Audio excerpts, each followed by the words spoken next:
A little girl asked a Hell's Angel for help. What he discovered made him cry. He didn't expect a little girl to stop his roaring motorcycle, especially not outside a dusty roadside diner where Hell's Angels usually scared people away. But when she tugged at his leather vest, eyes trembling yet determined, the world around him went strangely quiet. "Sir, can you help my mom?" Her voice cracked like she'd been holding fear for far too long. The biker known to everyone as Steel was the last man anyone would call soft. Tattoos, scars, a stare that could freeze fire. Yet something in that child's voice cut deeper than any knife. People around watched, whispering, wondering if Steel would get angry or worse. But he knelt to her level, sensing she wasn't just scared, she was desperate. And when she whispered what was happening inside that diner, he felt something he hadn't felt in years. His heart broke, then burned with rage, because what she told him changed everything. Steel had seen trouble in all shapes and sizes, but never wrapped in the trembling voice of a child. The little girl's fingers clutched the edge of his vest with surprising strength. And when she looked up at him, the fierce biker felt the weight of her fear settle heavy in his chest. "My mom. She's inside. A man is hurting her. She told me to run. But I came to you instead," she whispered. The words hit him like a punch. Steel glanced toward the diner windows, smudged, dusty, and now impossibly menacing. He saw silhouettes moving inside, one of them pacing angrily. People sat frozen, pretending they didn't notice. That made his blood boil. He hated cowards. "What's your name, kid?" he asked gently. "Lily." "Well, Lily, you did the right thing coming to me. No one hurts a woman in front of me. Not on my road." Her shoulders relaxed just a little, as if, despite his leather scars and reputation, she instinctively trusted him. And that trust, it humbled him. Steel stood up slowly, cracking his knuckles, his jaw tightening.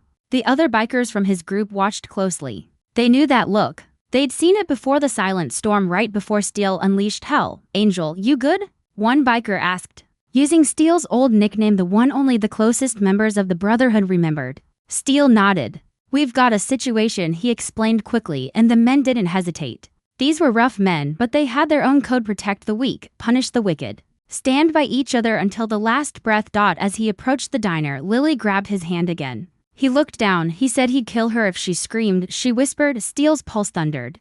His past, the violence he tried so hard to outrun, clawed its way to the surface. But this time, he wasn't running, he was defending. "Listen to me," he said softly. "I've handled worse monsters than him. Nobody is touching your mom again." Lily nodded, wiping her tears with the back of her tiny hand. Steel pushed open the diner door with slow, deliberate force. The bell above it jingled, a sound far too small for the fury walking in beneath it. Every head turned. The man in question, a tall, ragged guy with wild eyes, froze mid-yell. The woman beside him, Lily's mother, sat trembling in the booth, her cheek swollen, her lip bleeding. Steel's voice dropped low. "You picked the wrong day. And the wrong woman." The room held its breath.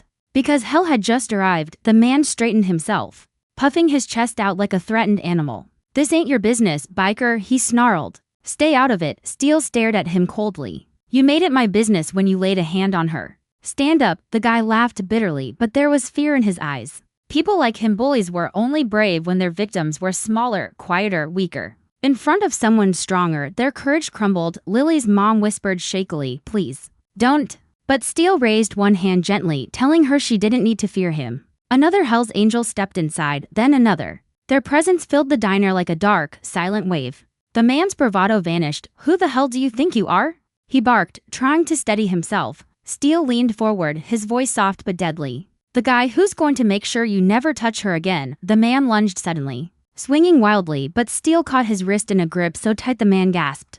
In one swift movement, Steel twisted his arm behind his back and slammed him against the table. Plates rattled. "Coffee spilled. Hurts, doesn't it?" Steel said. "Now imagine being smaller. Imagine being her." The man screamed. Lily's mother covered her mouth. Tears falling, tears of relief this time, not fear. Steel let the man drop to the floor. "You're done," he motioned to two bikers. "Get him outside.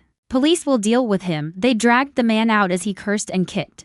But Steel wasn't listening anymore. He knelt beside Lily's mom. "You okay?" he asked softly. She nodded, eyes shaking. "Thank you. I didn't know what else to do." Lily rushed to her, throwing her arms around her mother. Steel stepped back to give them space, but he couldn't ignore the sting rising behind his eyes. It reminded him of his own mother, the woman he failed to protect long ago. The memory hurt, but seeing Lily cling to her mother, it also healed him just a little. People in the diner began to clap softly, first one, then another, until the whole room applauded.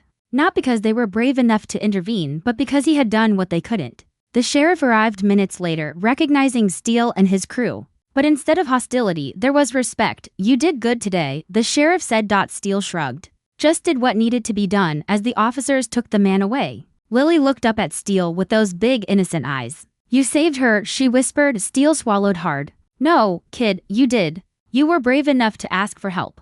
Her smile made his chest tighten in a way he hadn't felt in years. After the police left, the diner owner brought water and napkins. Lily sat beside her mother, still holding her hand tightly. Steele leaned against the counter, trying to push down the wave of emotions rising inside him. He wasn't good with feelings. Violence, danger, chaos that he understood.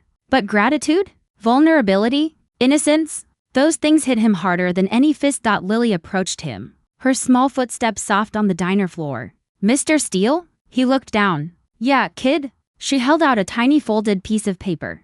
"I drew this before everything happened. I wanted to give it to someone brave." Steele frowned slightly and opened the paper. It was a small, childish drawing of a girl holding the hand of a large man with a motorcycle. Underneath, in uneven handwriting, it said, "A hero doesn't always wear a cape. Sometimes he wears a leather jacket." Steele felt something crack open inside him. He blinked hard, but the tears slipped through anyway. He turned his face slightly, wiping them with the back of his hand. "You okay?" Lily asked softly. Steele kneeled so his eyes met hers. "I'm better than okay. This means more than you know." Her mother walked over, still bruised but finally breathing freely. "We owe you everything," she said. Steele shook his head. "You don't owe me a thing. Just be safe. That's all I want." But Lily wasn't done. She wrapped her arms around his neck in a sudden hug. His breath caught. Slowly, awkwardly, he hugged her back. "I wish my dad was like you," she whispered.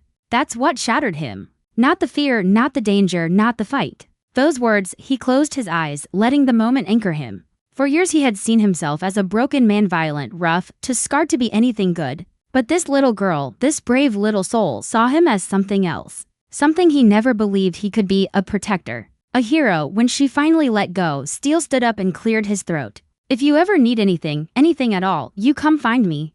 Understand?" Lily nodded.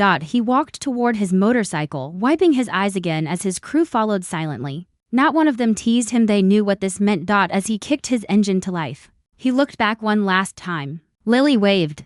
Her mother smiled softly. Steele rode off with a heart heavier and lighter than he'd felt in years. Because that day, a child reminded him of something he thought he'd lost forever, his humanity. Comment part 2 if you want a video version. Share this to inspire others. Sometimes the toughest hearts hide the deepest kindness. Follow for more emotional, viral style stories.